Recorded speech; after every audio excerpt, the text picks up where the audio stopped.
Even as these scenes have become somewhat familiar when it comes to Khalistanis on the rampage in countries like the United Kingdom and Canada, what happened in the last few hours when it comes to Foreign Minister Jaishankar and the Indian Tiranga is truly shocking. India has slammed the United Kingdom for the security breach. The images are on your screen. Pro-Khalistani protesters, in fact, we should call them Khalistani separatists, attempted to attack Foreign Minister Jaishankar as he finished a talk at the Chatham House in London. They attempted to encircle the car in which he was about to depart. They shouted separatist slogans, and one of them then proceeded to tear the Indian flag, the Indian tricolour. India has slammed what happened, calling it a security breach. This is not the first time that these images have unfolded on the streets of London. We all remember the attack that took place on the Indian mission in London, and also how the Indian envoy to the United Kingdom, Vikram Doraiswami, was stopped by Khalistanis from entering a gurudwara in Scotland. But beyond the condemnations, beyond the hand-wringing, beyond the anger that all Indians must feel today, irrespective of what your political affiliations are, this is India's foreign minister being encircled by Khalistani separatists who are against our country's national interests. The point is that does diplomacy and our approach to this have to shift gear? Are mere condemnations every time this happens enough? And in terms of real options, as global politics is being upended in the age of Trump, what are India's real options? And what is the connection between not just United Kingdom and Canada when it comes to these Khalistani groups, but also Pakistan? This question on a day when Jaishankar was quizzed about POK, and he said at Chatham House to a Pakistani journalist, India is waiting for the stolen bits to be returned. That triggered a debate of its own in the Jammu and Kashmir Assembly. Welcoming to the program three very distinguished guests known for their outspoken views on this issue. Sushant Sareen is with us. Welcome, Sushant. Sushant, of course, is one of our best-known strategic affairs analysts. Welcome to the program. Also joining me is Kushal Mehra. Kushal is one of the most outspoken voices on the issue of the thriving Khalistani groups in Canada. Is the United Kingdom going the Canada way? And is India making the mistake of being too soft on it, as Kushal would argue we have done with Canada?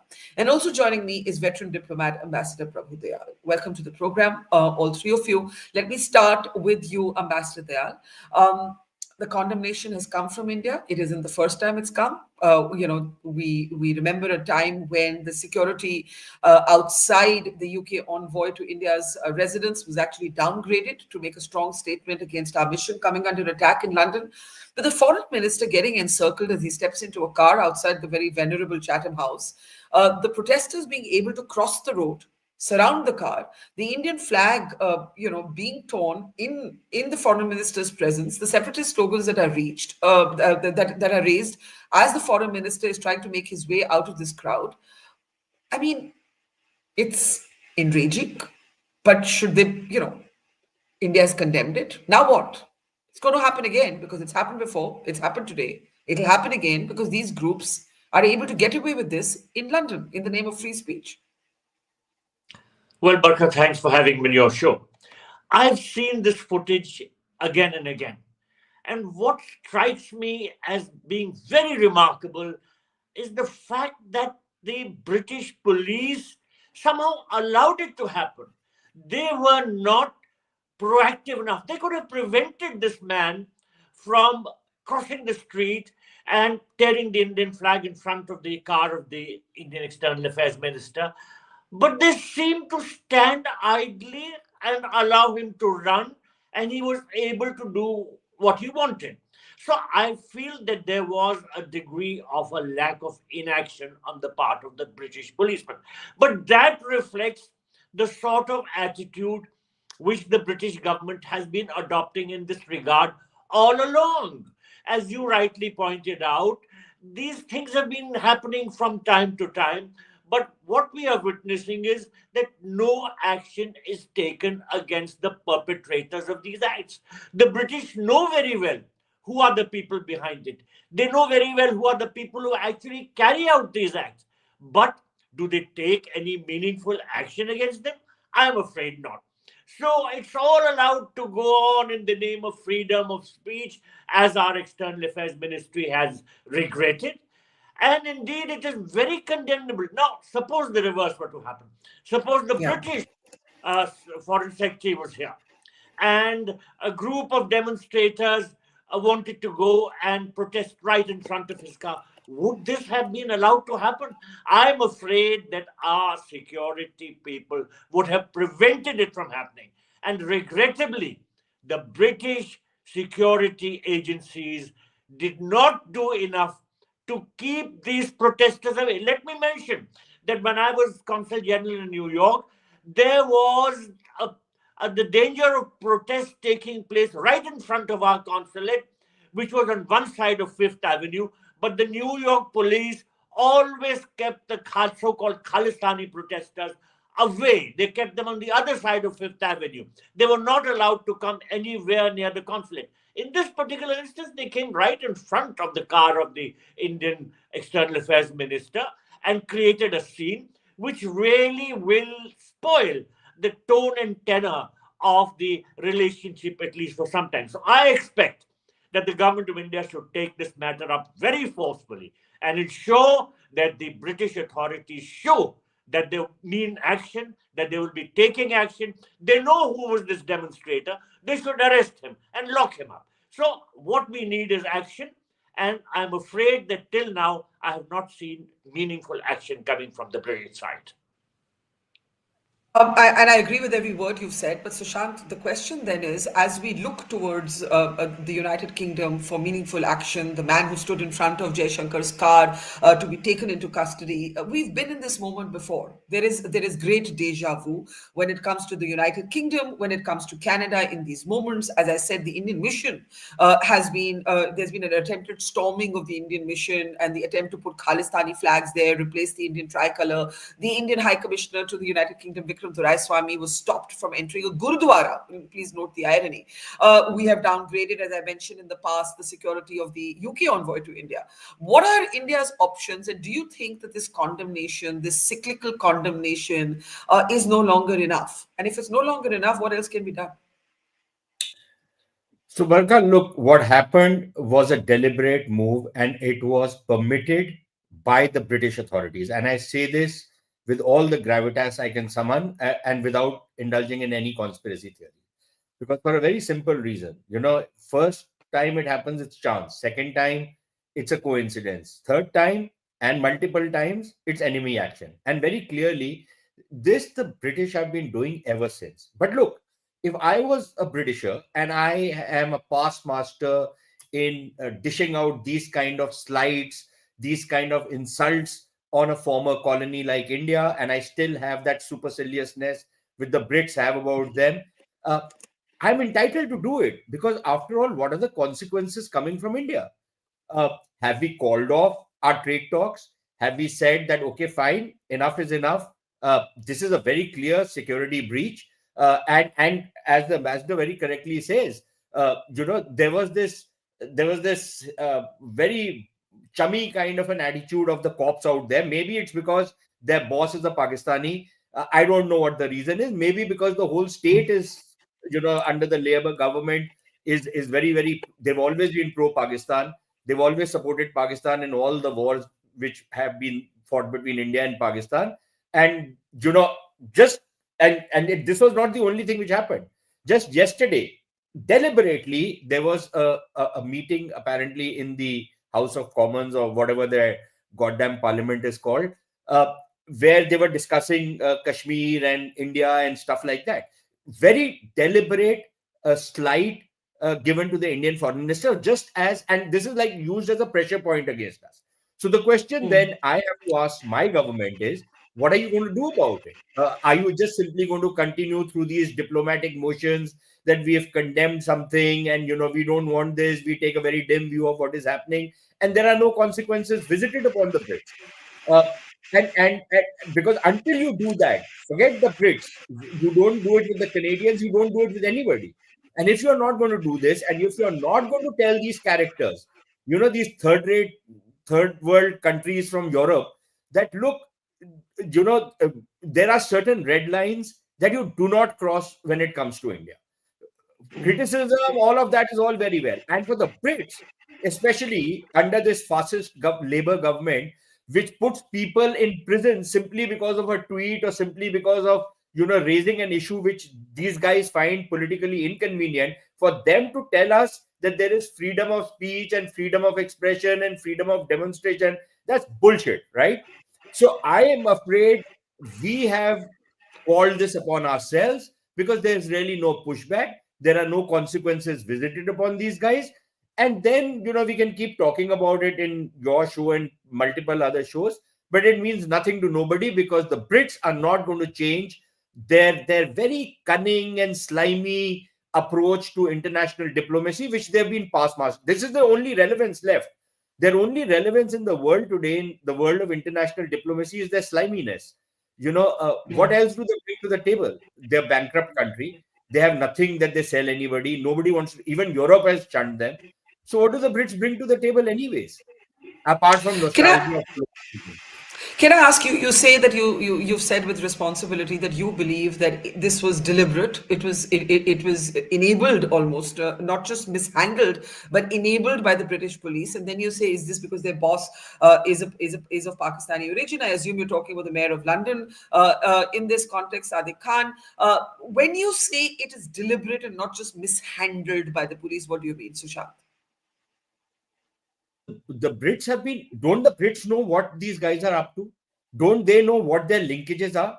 And the ambassador can correct me if I'm wrong, but it is one of the principles of diplomacy that, for example, if India and Pakistan are there in the United Kingdom, we do not carry out our fight with each other using British citizens.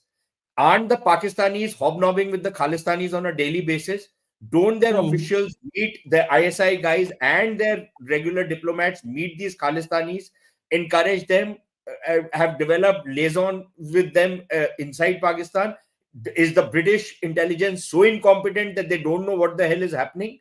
Or if it is happening, then are they allowing it deliberately? This is used. Listen, Barkha, we are not children anymore. This is used as a kind of a lever against India. That if you continue, we have a lot of leverages against you, which we can bring to bear whenever. And if nothing else, we can insult you whenever we want to insult you. And I'm afraid, as an Indian, I'm not going to accept it. But Barkha, let me just say one more thing, and I'm sure this what I'm going to say is going to rile a lot of people. As long as people in the government continue to uh, use their offices to seek visas for officials, their daughters, their son-in-laws, their son-in-laws' children, I'm afraid this visa thing is the one issue on which we've lost multiple diplomatic battles. Again, I'm sure Ambassador will probably bear me out on this, because I have seen this, that even when the Ministry of External Affairs has wanted to crack down very hard on some of these countries for the kind of stuff they've been doing with us, ultimately there will be some chief secretary, some minister, some minister's PA who will come and say कि मेरी बेटी ने जाना था London, तो जरा उसका जरा वीजा करवा दो, उसकी एडमिशन होनी है वहां पर. This kind of nonsense which has been going on. And until and unless there is a solid diktat issued, you want to apply for a visa, apply for a visa. The government of India is not going to recommend anybody's visa, not even an official's visa.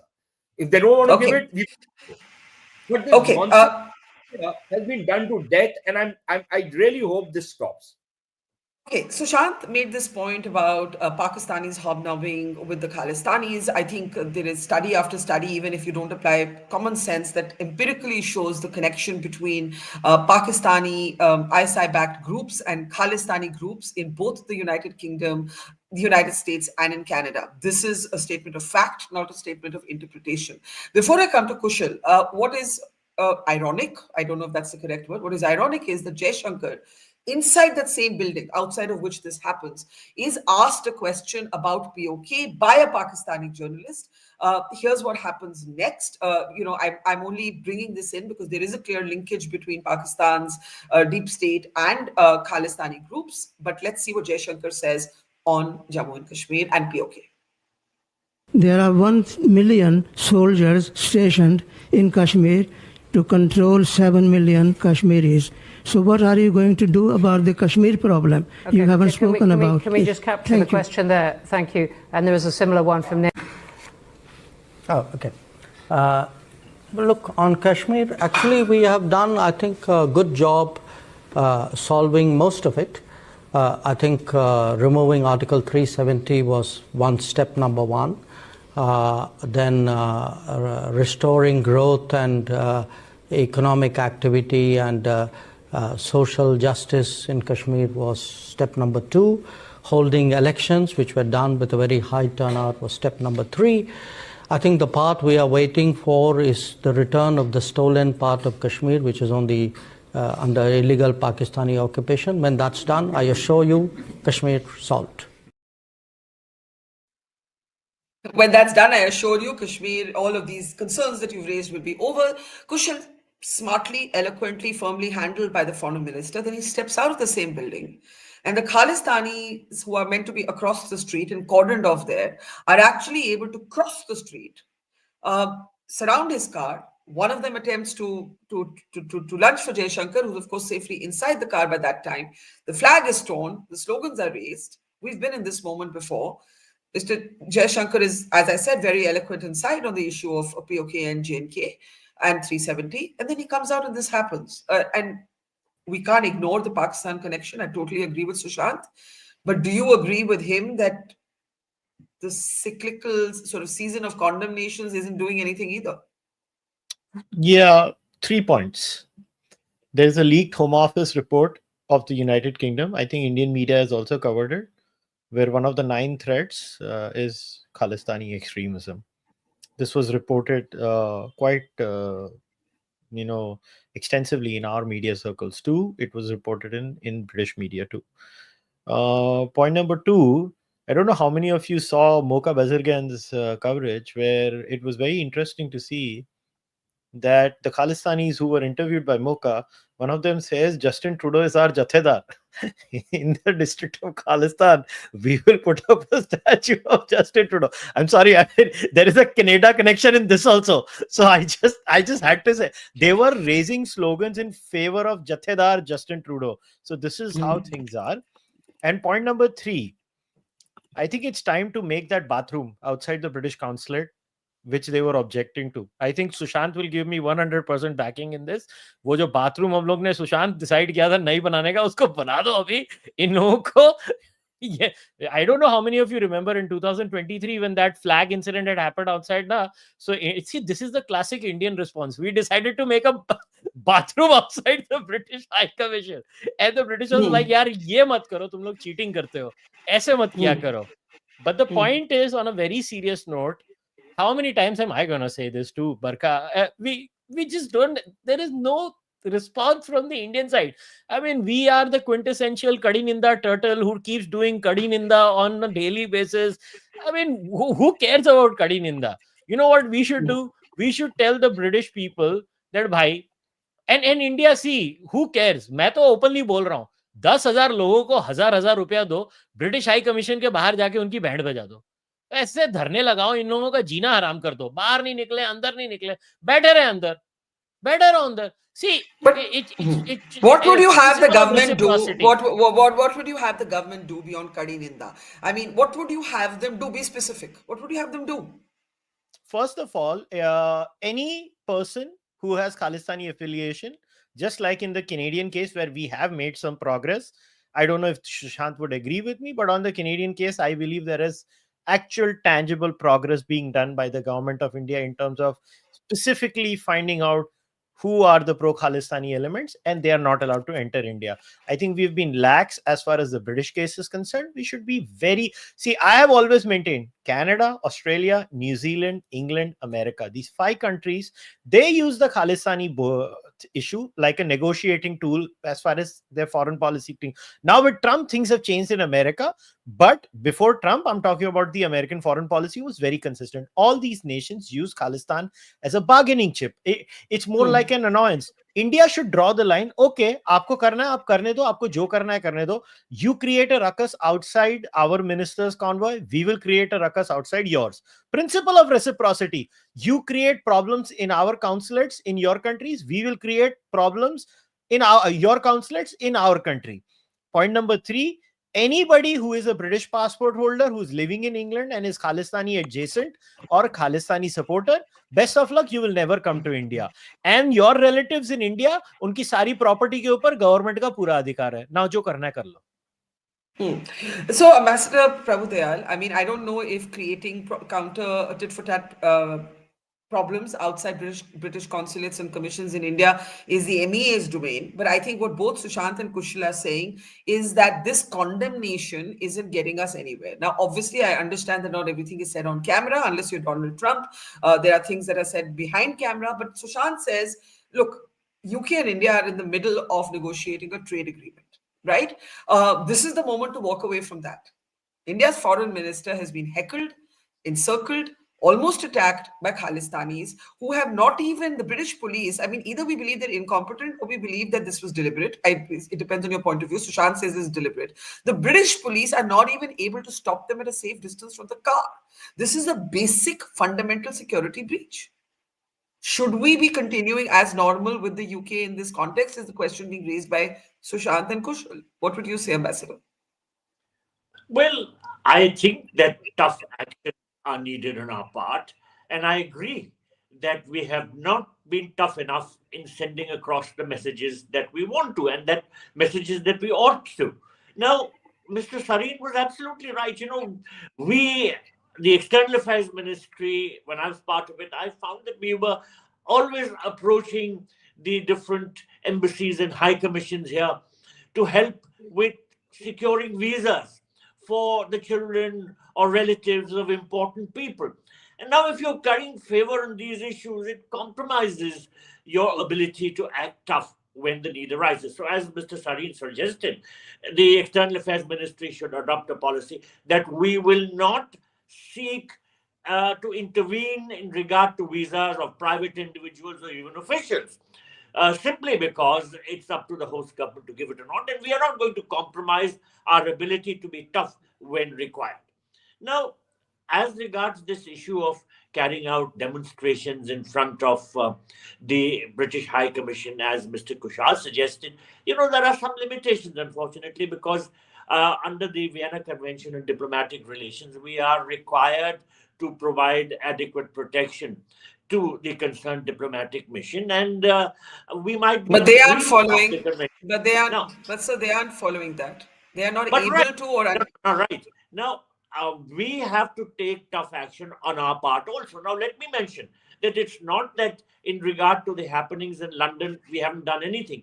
The NIA, the National Investigation Agency, has investigated a number of leads and in fact filed cases in some of these and is being tough in regard to locating the mischievous elements operating from within India and carrying out these activities there. There is a clear Pakistani hand, of course.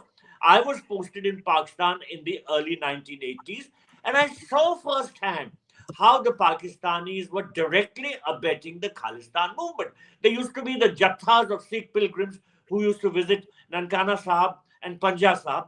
And the Pakistanis had their groups of Canadian Sikhs, the so-called Khalistan supporters, housed in these gurudwaras, and they would attack the Indian High Commission or the Indian Embassy at that time. The liaison officers who were sent, they used to be brutally attacked by these so-called Khalistan supporters. So this has been happening right under the nose of the Pakistan government with their full abetment, because frankly, they always wanted to try and break up India as an act of revenge for what they saw happened in Bangladesh. I was told during my posting in Pakistan, Mr. Dayal, after 10 years, you will not recognize the map of India. And I replied back that if I don't recognize the map of India, it will be because Pakistan will become a part of our country. So then they would shut up. But the fact is, it wouldn't stop their mischief mongering. they were abetting the Khalistan movement, and they continue to do it today. All these things which are happening in Canada and the United States, in the United Kingdom, in Australia and elsewhere, clearly have a Pakistani hand. It is the ISI which is behind all these activities. The ISI funds the so-called Khalistan supporters and their activities. So I'm afraid And that therefore, what is the because menu of of the options? next door, we Yeah, will have to, we have to act tough. Yes. Okay, so what does the acting tough look like, Sushant? What does acting tough look like? Look, Barkha, before I come to that, one of the reasons why Ambassador Dayal, what he's saying, and I think Kushal also agrees with us, that this is basically a joint venture between the Pakistanis and the Brits. And I have no illusions in my mind that the Brits have always hated Indians, Hindus in particular. Forget some of these, William Dalrymple type who come out here and try and lord over us like the new white Mughals. Forget about them. But the rest of them, they, at least as far as the British state is concerned, they have utter contempt for us. And I think for right reasons, because of the way we kind of continue to behave with these characters, and we don't push back enough. Why do you feel that this is a JV between the Brits and the Pakistanis and the British No, I'll hate tell you. Indians? Yeah. So, Barkha, just a couple of weeks back, the Pakistani army chief had gone to the UK, where he was fated like he is the army chief of the British Army. He might well be in the future. But the point is that when he has his interactions, whether it's in Rusi or Chatham House or some of the other Pakistani generals go, how many questions are, and the questions which you've shown, which are put to Dr. Jaishankar, was only a very small snippet. There are a whole lot of other very, very unparliamentary kind of questions which are asked, including by the person who's the anchor, who thinks that it's her responsibility as a white Brit to ask this, from a former colony, this foreign minister, questions about human rights in India. Let's talk about human rights in the UK. Let's talk about the freedom of speech in UK. And I don't see why we need to be mealy-mouthed about what the hell's happening under not only the Labour government, even the earlier government, and the kind of license and two-tier policing which has been underway in most of these countries. But the point is that when the Pakistani army chief goes, is he questioned on human rights? Is he questioned on stolen elections? Is he questioned on how the Baloch are being butchered? Is he questioned on any of those? Not a chance, right? So very clearly, the Pakistanis and the Brits work together. The Brits partly because they are afraid that the Pakistani ISI will also give them leads on terrorists inside Britain who could harm Britain. If those terrorists go outside Britain, then it's fine. So one is that reason why I say, on what are the actions which we should be taking? I would have imagined that the first action we should have taken is we should have simply, Dr. Jaishankar, under whatever pretext he wants to, he should have simply cut short his tour and said that I don't think it's, I can continue with this thing anymore. I'm going back home. Or he could have preponed I believe he has to go to Ireland as well. He could have tried and taken 2 days off and stayed in Ireland or some other place and break off this. Secondly, I think we should put this whole free trade agreement with the Brits in suspension. Frankly, what do the Brits bring to the table anyways? Right? The trade which is happening with them under the WTO rules will continue. Even if that stops, doesn't matter. How are the Brits going to survive? Number 3, I think we really need to be very, very strict on this whole visa business, especially for people with even the remotest connection with a Khalistani gurudwara or any Khalistani activity, and not just individuals. I think entire families need to be proscribed from visiting India. Number 4, what Kushal said, not just about their relatives out here, but many of these characters seem to have some properties in India. I think those properties should be forfeited and they should be taken over by the state, because individuals will be scared to take over those properties. You can build a government school on them. You can build a police station out there. You can build an army camp out there. I don't care what the hell. You build a public toilet out there for all I care. And finally, we can also indulge in these sneaky things like building not just a toilet, but a big public toilet outside the British High Commission. And if need be, outside the house of the British High Commissioner. Why not? So look, the point is I am going to dish it out to them just as what they are dishing out to me. Look, this worked with the Pakistanis, right? Do you remember how many times the Pakistanis would assault Indian diplomats? Ambassador Dayal would know it. It would have happened during his time as well. Uh, and then you start meting out the same treatment to them, and the penny drops. So unless you are not going to do something like this, the other side simply does not listen, because after all, this Kadi Ninda works only up to this much, so much. No, it doesn't really matter. So I have a question. I have a question. I have a question before I go to Kushal. You said that this is a JV between the Brits and the Pakistanis. Pakistanis' motivation, we understand. What is the motivation of the Brits in doing this? I mean, Kushal made the point it's a negotiating chip. Is that how you see it? You seem to be locating it within deep kind of racism, imperialism, the history of colonialism. What is it? Can we unmute Sushant? Give me a second, Sushant. I can't hear you. Yeah, Sushant. Barkha, it's all of that, plus it's leverage which they think they have, that they see the Brits in their own country. If there is a Tommy Robinson who talks about grooming gangs, they arrest him and put him in jail, right? If there is a riot which breaks out in Britain, they hold summary trials, even of the kind, even Pakistan, summary trials, and they put people in jail for 2 years, 3 years, God knows what all. Again, we've seen the new Apple controversy. Now, this is what they do in their own country. And yet, they give sanctuary and give complete license and permit these groups to indulge in all kinds of poisonous, hateful propaganda inside their own country. Including, for example, I don't know if you know of this guy. There is this gentleman, Harnam Singh Kapoor. I hope I've got his name correct. Right? Sixth gentleman. Nationalist of the highest order. The Khalistanis have been targeting him. Have you ever seen the cops stop anybody from targeting this guy? Ever seen any cop arresting anybody who has been targeting this guy? It's like, it's fine. You can go ahead and do this because it's the done thing, right? He's speaking up for India. The Brits have also had this attitude that, look, we need to keep this thing going with the Indians. We will insult them. We will these very slimy, typical British slights we will do to the Indians. And yet, yeah, of course, we also need their business, so we'll also do business with them. And look at us. What are we saying? That now we will think of buying military equipment from the Brits. But I don't know how people in the government of India think, but going to the Brits to buy military equipment, we got to be out of our mind, or any of these characters. Because it really means that we are basically mortgaging our security to these guys. At least I wouldn't trust the Brits. I would trust the French. I would certainly not trust the Brits, right? With anything. Okay. Let me bring in Kushal here, and then we'll take last comments. I think Sushant is making the point that there is something much more deliberate here, right? And this is not simply about ignorance. Of not understanding the linkages, that the British are actually in collusion with the Pakistanis. Is that how you see it? I don't know if they are in collusion with the Pakistanis, but they clearly use this as a wedge to negotiate with India. I think the problem with India's foreign policy forever, and this is not about one political party or the other. It's actually, I just think that's India. That's just the nature of Indian foreign policy. And Indian foreign policy is one of the things that has been very consistent, irrespective of the political party that stays in power. Let's use this as an example because, hard power is very important.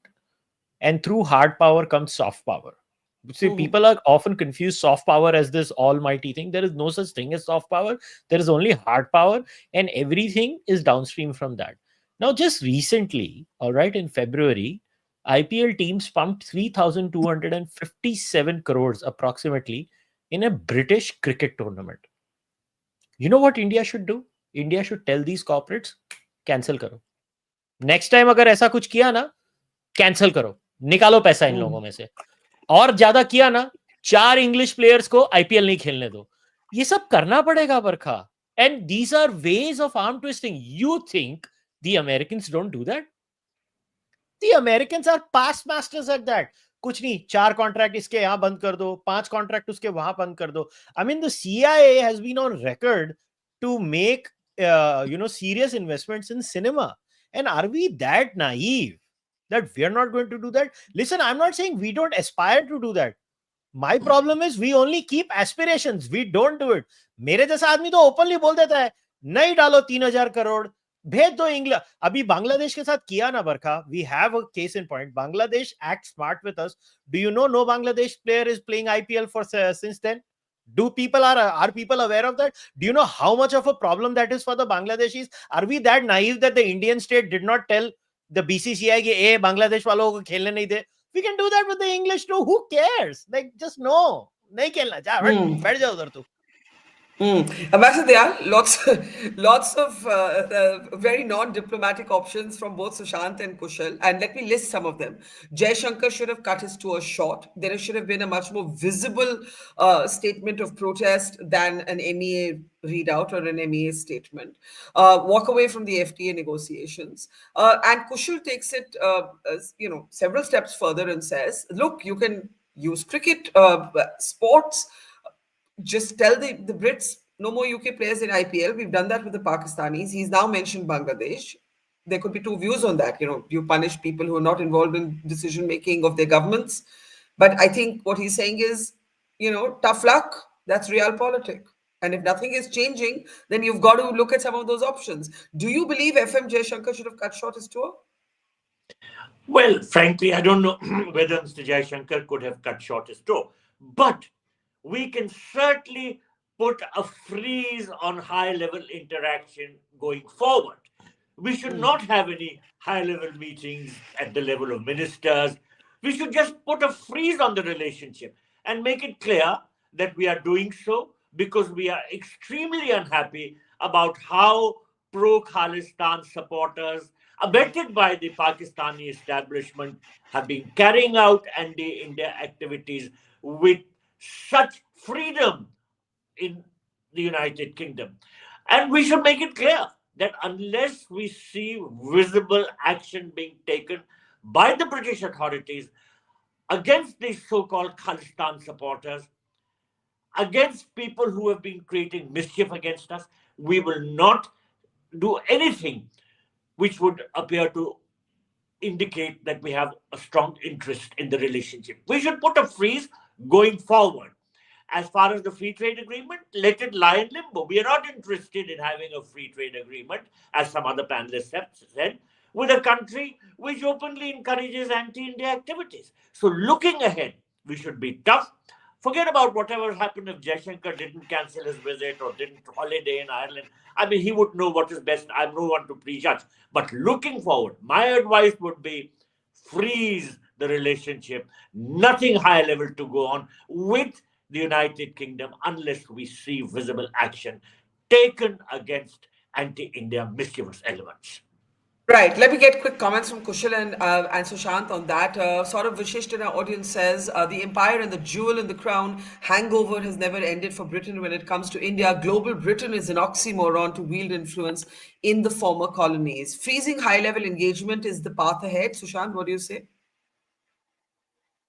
Look, some of the stuff which we have said, I'm sure the government has plenty of other options if it wants to exercise all of them, right? And there are multiple layers at which it can do it.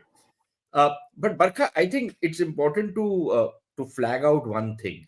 This particular incident which happened, now you can make light of it. It was just somebody who just ran across the road and he was immediately apprehended and taken aside, and all that he was doing was tearing an Indian flag. Big deal, right? But look, please keep in mind that these Khalistani scumbags have been involved in suicide attacks. They have been involved in bombings. How do you know that one of these characters, in collaboration with the Pakistanis, who seem to be hobnobbing with them all the time, is not a suicide bomber? Okay, maybe I'm saying something which is very extreme, but I won't put it past them. After all, wasn't Beant Singh, the former Chief Minister of Punjab, or the then Chief Minister of Punjab, assassinated like this? What if this guy was carrying a pistol and he decided that he's going to fire a couple of shots at Dr. Jaishankar's car? But there are multiple possibilities, right? What is the guarantee that next time an Indian leader goes to the UK or an Indian politician goes to the UK, something like this will not happen? And look, we all know how lawless London has become under the Pakistani mayor, right? Everybody knows it. I remember till about 10 years back, 15 years back. But are you linking the lawlessness to Sadiq Khan's origins? I mean, is that fair? Is that logical? Yeah, it's absolutely fair. It tells you where he's coming from, because it's the same kind of lawlessness in Lahore and Karachi, for all you know. Even in Islamabad, you have that kind of lawlessness. So I wouldn't put it past them. But it's a complete act of lawlessness which is out there. Your phones get snatched, your bags get snatched, the cops don't bother. The cops are so politically correct now, partly because that's what must have been the orders that have come from the top. There is a very clear, in fact, now they're passing a law legalizing two-tier policing in the UK. And these are the guys who are going to tell us on how to run our country. I don't think we need any advice from the Brits on how to run our country and how to manage the law and order in our country, or how to ensure that people's civil rights and human rights are protected in India. I think the Brits are the last people who need to pontificate to the rest of the world, given their very sordid history of mass murder and colonization. I totally agree with that essential argument of the Brits having no moral authority or sort of any sort of values that should be offered up for emulation. But Kushal, I do think we should spend 2 minutes talking about Sushant's point about what if the guy had been carrying a pistol. Now, imagine for a moment that this was happening in the United States of America. The Secret Service, like I'm just thinking of this. Imagine that a protester comes and takes his position in front of the car, right in front of the car that is ferrying the American, let's say a top level American politician. I don't think the Secret Service would hesitate to pull out their gun, because they wouldn't know whether the guy in front of the car has a pistol or not. That's the point Sushant is making. And I think it's a serious point. Pull out their gun? That person, if he or she tries the stunt in America, that is a dead man walking. Okay, let's get real. And full disclosure, I support the American stand. You do this in front of my... Listen, Barkha, how many times have I said this online and offline? The image of that, reenactment of the assassination of Indira Gandhi that happens every year in multiple cities in Canada is the most repulsive sight that I came across in my life. Do I have my political disagreements with the Congress party? I do. But Indira Gandhi was my prime minister. To hell with these people. To hell with them. And if they try any stunt, I know the level of violence these people are capable of. Yeah. I know very well.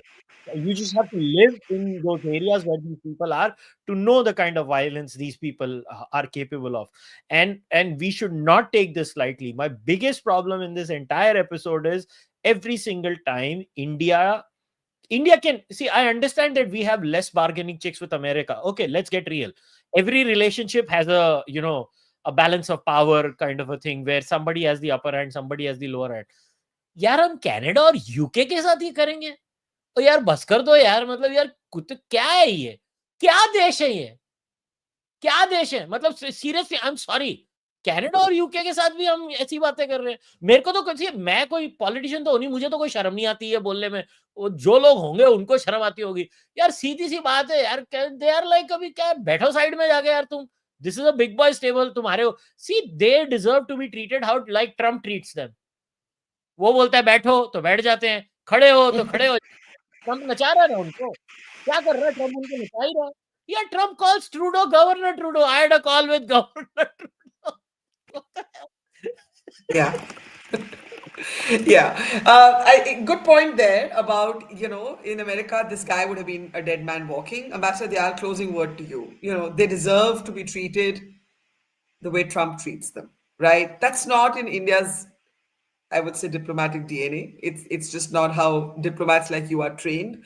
Kushal and Sushant are saying that's not yielding results. Even if you don't have to do it in full public display, do something sharp and tough. Do something that cuts them where it hurts, because this is just going to carry on. Effigies of Prime Minister Modi and Indira Gandhi have been burnt. And now the foreign minister, the guy is just standing in front of his car. He could have thrown a rock in. He could have taken a shot. We don't know. These are men who have blown up Air India, Kanishka.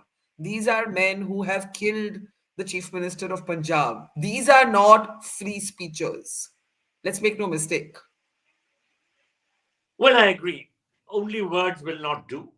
We have to take up the matter with the United Kingdom authorities in a very forceful manner and ensure that they take the action which we want them to. And certainly arresting this character who had tried to protest in front of the car of the External Affairs Minister and tore up the Indian flag and could have posed a bigger danger, he should be put behind bars. And others like him also, who the United Kingdom authorities can easily identify for their earlier, participation in civil acts. Now, let me mention that India wants good relations with the United Kingdom. We have a large Indian origin community there. Many of them are still Indian nationals. A good relationship is also very much in our interest. But, and this is a fundamental but, this good relationship can only happen when the right atmosphere is created. And certainly, anti-India protests by Khalistani extremists, the so-called people who want to break up India and form a separate state here, these activities will not be tolerated. What we need to do is to send a tough message to the British authorities and ensure that they take action and clear the pitch, because otherwise the right sort of relationship will not be taking place. Absolutely, and I think the bottom line is it will be important to show some visible action, because if this is going to pass with just a cursory, formal NEA statement, even if the action is taken behind the scenes at some point, that communication should, in my opinion, be made to the Indian people, to the citizens of India, who are all aghast. And I take Kushal's point, it doesn't matter which party you vote for, BJP, Congress, somebody else. This is the Indian foreign minister in a country that, I think Sushant is correct to remind us of the historical context, that has colonized India, that history cannot be divorced. Pakistan's hand in it cannot be separated from this. But we've got to move beyond the sort of seasonal condemnation. We've got to do more than just protest. Thank you so much, Kushal, Sushant, Ambassador Dayal, and to our audience. Thank you. See you soon. It's great to see you here. Thank you for watching our work. If you haven't subscribed yet, don't forget to click the bell icon and subscribe to Mojo Story and support independent, robust journalism.